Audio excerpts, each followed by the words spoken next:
This was the electromagnetic cores built into the joints to help reassemble themselves if arms or legs are blown off the main body.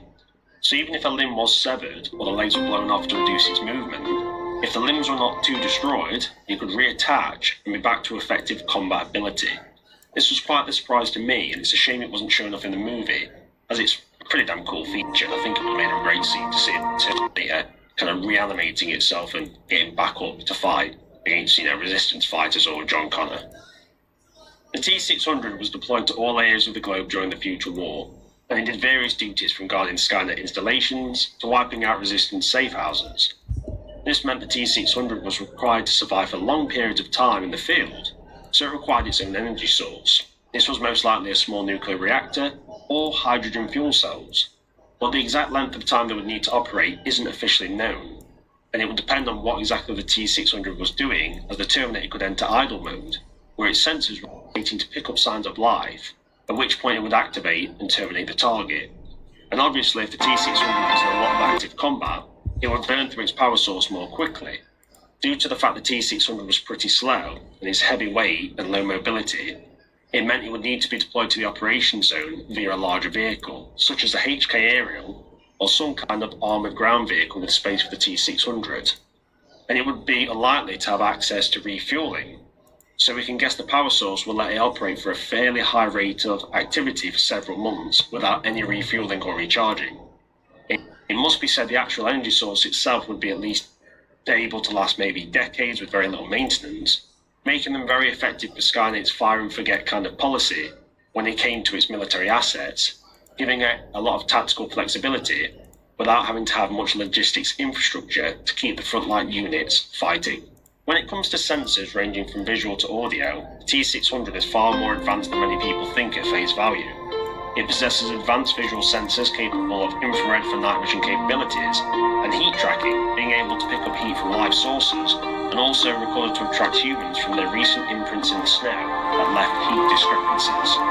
The visual sensors can also magnify and zoom, meaning the T-600 doesn't need any additional sights or weapons to be accurate, and the visual feeds can notice even slight movements in its direct lines of sight.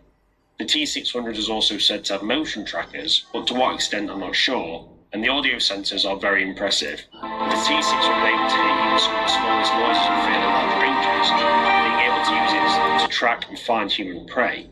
It can also listen to the environment around it for discrepancies and any signs of human activity, though this can be used to lure the T-600 into ambushes, so it can be a double-edged sword in that term.